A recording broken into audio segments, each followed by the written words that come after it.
میں گزارش کر رہا ہوں زین الحسن صاحب سے وہ اور وقت میں اپنی تقریر پیش کریں آپ کے سامنے.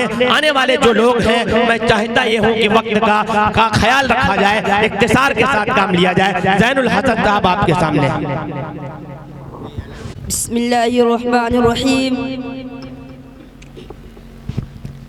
الحمد للہ رب العالمین والصلاة والسلام على من لا نبي بعده. اما بعد فاعوذ باللہ من الشیطان الرجیم. بسم اللہ الرحمن الرحیم. وقرنا في بيوتكن ولا تبرجنا تبرج الجاهلية الأولى. صدق الله العلي العظيم. حضرات سامعین کرام, ابھی میں نے جس آیت کریمہ کی تلاوت کی گئی اس میں عورتوں کو اپنے گھروں میں رہنے کی تلقین کی گئی ہے اور بلا ضرورت گھر سے باہر نہ نکلنے اور بازاروں میں سیر و تفریح کرنے سے منع کیا گیا ہے. مگر اس کے باوجود آج عورتوں سے شرم و حیا کا جنازہ اٹھ گیا ہے. بے حیائی و بدکاری کی کوئی حد نہ رہی. زناکاری, مکاری, عیاری عام ہوتی چلی گئی. گانے بجانے عام ہوتے چلے گئے, جس کی وجہ سے ہر جگہ, ہر شہر اور ہر قصبے میں عیاشی کی اڈے قائم ہونے لگے. مگر افسوس صد افسوس اب ان بیماریوں میں مسلم خواتین بھی جم کر حصہ لینے لگی اور انہوں نے اپنے دین اسلام کے تمام احکامات کو ٹھکرا کر یورپ کی تہذیب و تمدن کو اختیار کر لیا.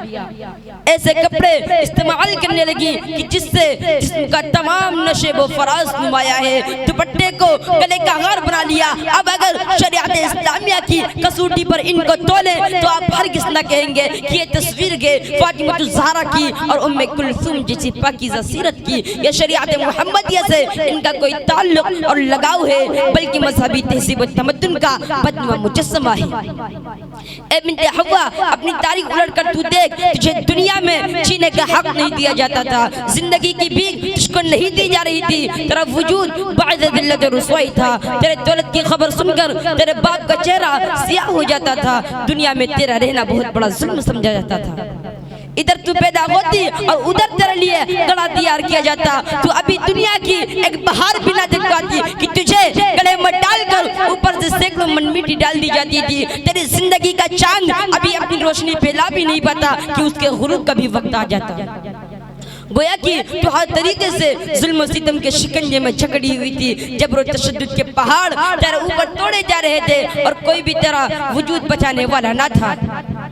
اور تو ایک ہنگامہ میشر ہو تو اس کو بھولو, سینکڑوں باتوں کا رہنے کی خیال آتا ہے کہ ترانے گنگنا رہی تھی. مگر ایسے پرخطر دور میں ایک محتاب نبوت طلوع ہوا. ابراہیم علیہ السلام کی دعا کا اثر نمودار ہوا. حضرت عیسیٰ علیہ السلام کی بشارت پوری ہوئی. محبوب کبریا کی آمد ہوئی, یعنی سید المرسلین خاتم النبیین احمد مصطفیٰ محمد مصطفیٰ صلی اللہ علیہ وسلم اس دنیا میں تشریف لائے اور تمہیں جینے کا حق دلوایا.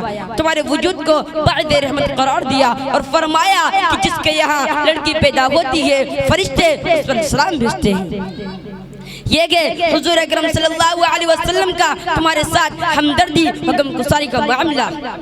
اے بنت اسلام, تو اپنے مقام و مرتبہ کو دیکھ. تو حسن کا پیکر ہے, تو تہذیب و تمدن میں انقلاب برپا کر سکتی ہے. تو رحمت ہے, تو اپنے وجود و ہستی کو مٹا سکتی ہے. مگر اپنی عزت و آبرو, عصمت و عفت پر بدنما داغ نہیں لگا سکتی. تو گھر کی زینت ہے, تیرے لیے بازار میں گھومنا زیبا نہیں. تو تصویر ہے فاطمہ الزہرا کی, تیری سیرت مثل ام کلثوم ہونی چاہیے. یہی وجہ ہے کہ جب تم نے اسلامی تہذیب و تمدن کو اپنایا تھا, یورپ کی تہذیب و تمدن کو چھوڑ دیا تھا, صوم و صلاح کی پابند ہو گئی تھی. تیرے اعمال فعال اچھے تھے, تیرے اخلاق و کردار عمدہ تھے. اور جب تو مثل خدیجۃ الکبریٰ ماں بن گئی تو تیری گود سے اولیاء اللہ پیدا ہوئے, محدثین پیدا ہوئے, مفکرین پیدا ہوئے, شہداء پیدا ہوئے, صالحین پیدا ہوئے, حفاظ و قرہ پیدا ہوئے, ائمہ و خطبہ پیدا ہوئے, قطب و ابدال پیدا ہوئے, یہاں تک کہ انبیاء بھی تیری گود سے پیدا ہوئے. وآخر دعوانا الحمدللہ رب العالمین.